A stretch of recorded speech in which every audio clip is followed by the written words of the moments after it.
Hello everyone, Dr. Chris Martenson here with you. This is for my YouTube audience particularly, and I'm going to take you through something very quickly. If you want the longer form version of what I really think, you're going to have to check that out over on Rumble. All right, because this is fairly dark stuff, fairly explosive. This is all data.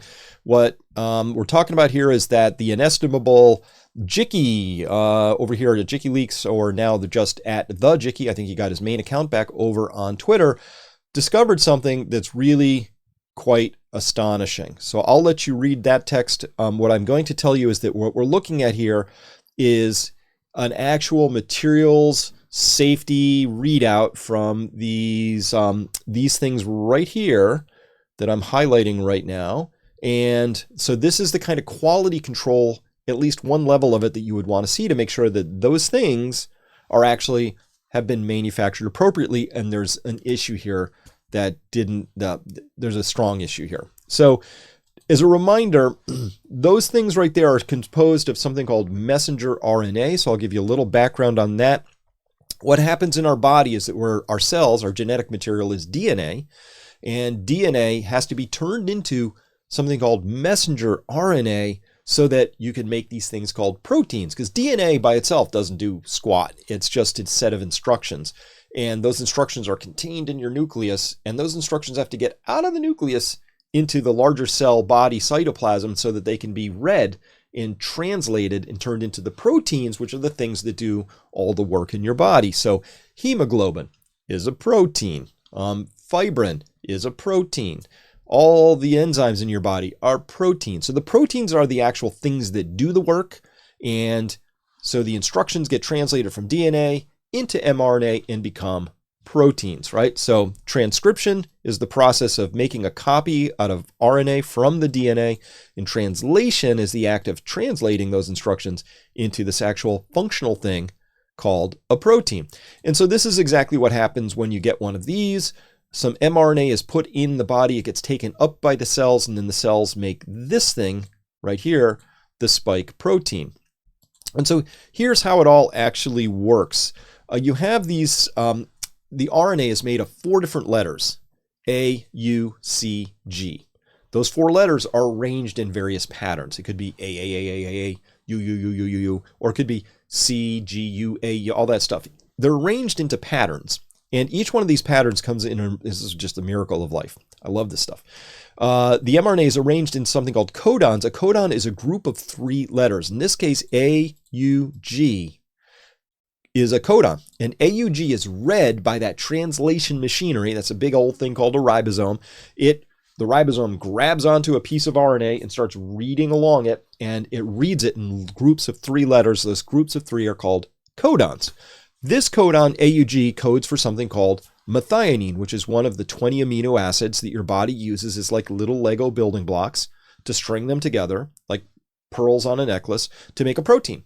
In this case, AUG, codon 1, codes for methionine. We'll call that amino acid 1 right here. GGC makes the second codon, coding for glycine, another amino acid 2, and we read down that whole line. Now, this is all wonderful. Here's where the problem can come in. A problem that could arise is what happens if I put a red line through it? What happens if that G was accidentally left out of the instruction set and every one of those letters had to shift to the left? So now instead of going AUG GGC, it now reads AUG GCU, right? Because this would be the new codon here, and then CCA, and then UCG, and then GCG, and so on. Obviously, the entire instruction set gets garbled. It's completely not correct anymore. So there would be a start codon here somewhere and a stop codon down here somewhere, but this part right here in the middle, this is called the open reading frame, or ORF. The open reading frame is where the ribosome is saying, this is the stuff I got to translate into this protein, and it does so. So what happens if well, let me see if I can make this more obvious here in some way. So let's imagine that we have this poem here. I happen to really like this poem here a lot. It's by Yeats, called The Second Coming. The opening stanza says, Turning and turning in the widening gyre, the falcon cannot hear the falconer. Things fall apart, the center cannot hold. Mere anarchy is loosed upon the world. The blood-dimmed tide is loosed, and everywhere the ceremony of innocence is drowned. The best lack all conviction, while the worst are full of passionate intensity. I love that, because I actually think this part right here, yeah, this is where we live right now. This is the world we're in. We're in sort of that pre-World War I or mid-World War I craziness. No, anyway, as an aside.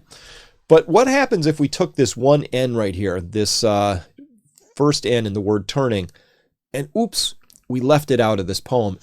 But that's okay, we just slide every letter one to the left. That means that we get this poem instead. Obviously, the entire intent of the poem is no longer there. Obviously, its function is no longer there. Obviously, it's complete garbage compared to what it should be. Who knows, though? Maybe if we accidentally spoke these words, we would open up the gates of hell and Beelzebub would come out, right? It's like a whole new function has been loosed by this one simple act of taking that one letter and having it go missing. So that's why when it comes to manufacturing these particular mRNA products, it's really critical that you know, did we get the string of letters we intended, first off? Second, did we accidentally drop any letters during our manufacturing process? Because if we did, we might get what we see down here, which is like a bunch of junk. And that could be harmless junk, or it could be harmful junk, particularly if that thing down there codes for something that we begin to make antibodies against that's actually part of our own body structure or something like that. So there's a lot of ways this can go wrong.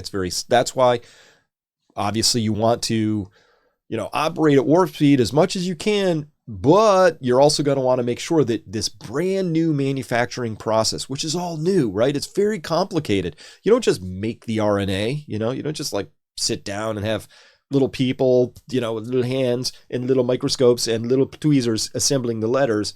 You have to this is a biological manufacturing process. So they take something called a plasmid, which is a circle of DNA, and they put that into another manufacturing process, which then transcribes that into RNA. And then they have to take that mRNA and put that into another batch process where they mix it up with the lipids and make these little lipid nanoparticles. Then you got to take that and you got to freeze it, right? And then you got to take that and ship it somewhere. And then you have to make sure you're handling it perfectly appropriately at every step of the way. Listen, complicated process. Point is, sometimes things go wrong. We know this even when we're manufacturing something relatively simple like a car. Some cars come out great, last decades. Other cars are lemons and fall apart within weeks. That's just welcome to manufacturing, right? So there is no such thing as a locked down, tight manufacturing process, especially for biologics.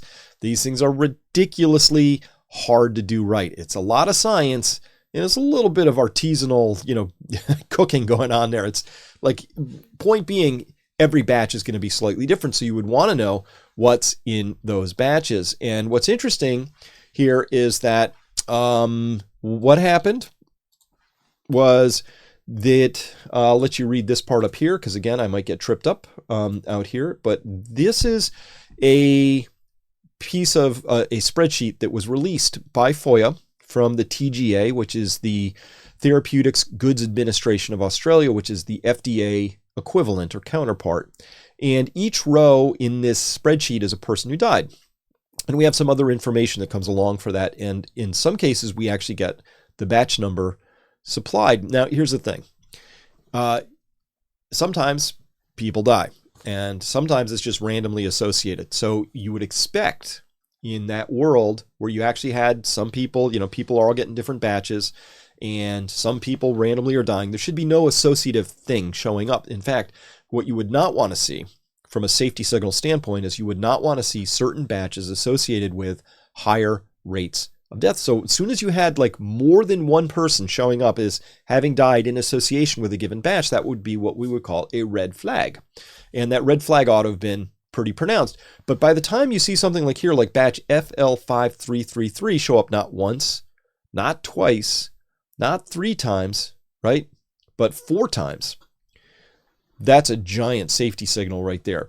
Full stop. Something went on with batch FL5333. Not cool.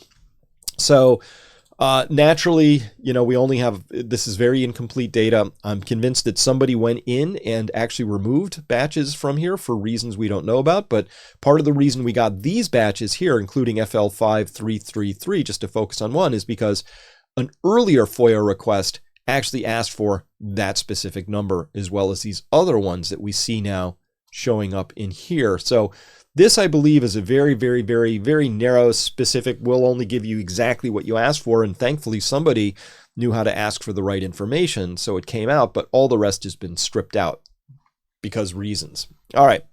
At any rate, from that, something else was pried out, which was they got these actual safety, these laboratory analysis documents on the batches, including for these right here, which are the batches that also show up here as inappropriately associated with what we would call too many deaths. So those are the red flag batches. The red flag batches, we actually have some analysis documentation on there, and that analysis looks like this. So what we're looking at here is, so Jicky found this way back in April of 2022 before, and this would have been back in the day when, before the Jicky account got banned, suspended by Twitter.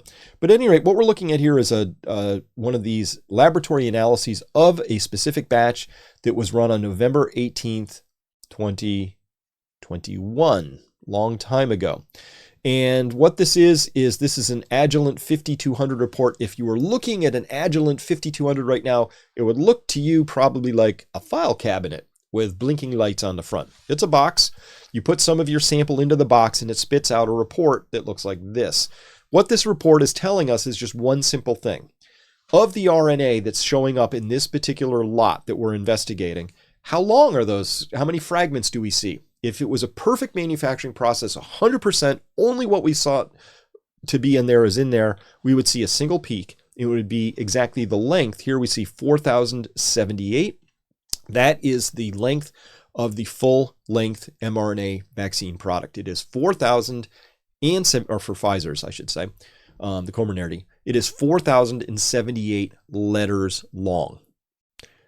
But no manufacturing is exactly right. So sometimes you get shorter lengths of that, right? So the plasmid doesn't get expressed all the way, and your RNA sort of breaks, stuff breaks, or something happened.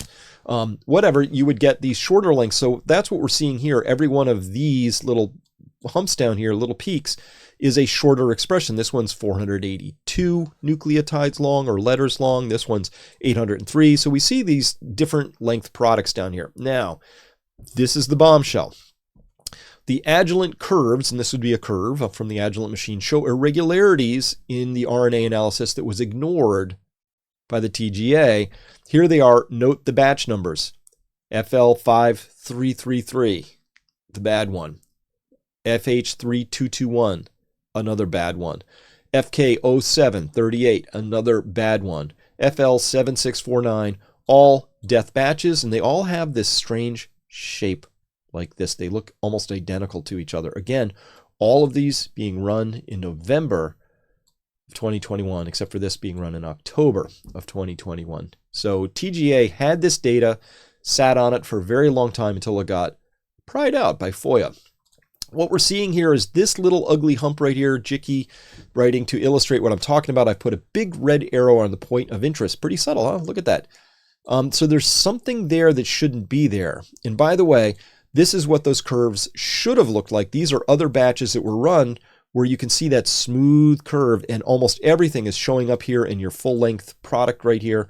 And you see no little humps down here at this point. It's a very smooth curve, very different from this. These batches did not show up right. Now, this is a fairly simple thing for a health administrator like the TGA.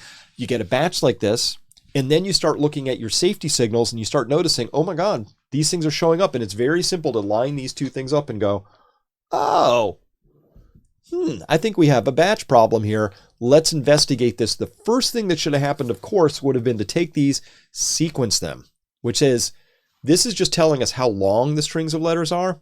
We want to know exactly what those strings of letters are. So that's called sequencing, where you actually put it in a different machine, not an Agilent 5200. You put it in a different machine and it tells you, hey, here are the letters. It could be that there's something wrong with these letters here right now. Or it could be, who knows what, but that would be part of the investigation. They didn't. They ran this, they got these weird bumps, and then they just buried it and didn't say anything to anybody about that. By the way, it just gets a little bit weird too, because you know what else is not in that so-called death batch log? Jakey writes, any of the 7 batches reserved for Pfizer employees. Here they are. Oh, no, they didn't. Yeah, they did. Limited batch quantity. Limited batch quantity, like handmade, special. Allocated for use in Pfizer Australia employee vaccination program. Not tested, not tested, not tested, not tested. This is in December of 2021. These batches were very specifically slid through so that they could be specifically allocated for very specific people here. What do you think the odds are that those batches looked more like this and not like this? The odds are probably pretty good, I would say, because if you gave me the choice and I was in this situation and I knew I was going to get one of these things and I had access to this data, I'm not taking this one for sure. I'm absolutely going to be taking this one. Hey, just call me crazy. I like my stuff pure and not impure with irregularities. But hey, maybe that's just me. So at any rate, that is what got put out. And what else can I tell you about here out on YouTube? You know what? I can't. I'm going to have to call it a day right there. If you want to hear the rest of this, I've got more, a longer form of this with firmer conclusions that's getting posted. You can follow the link right there. And as well, I have something coming up now at my website where we have to talk about this. There's some really extraordinary explosive stuff that just came out just this past week. A lot of activity around it. It's around understanding the possible IgG4 mechanism. Trust me, I will explain that. But there's a very powerful signal in there, something we have to look at. And as well, what is Australia doing about this in response to this kind of data being released and FOIA'd out? Well, they're doubling down and they're tripling down. So you got to fight on your hands down there, but I think we got to fight on our hands all sorts of different places about fighting for truth, transparency, integrity, honor, life, not being anything like these cultists who seem to be acting very bizarrely at this stage.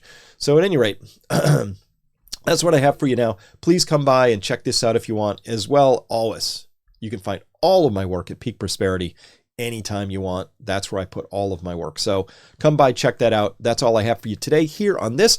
And yeah, that's it.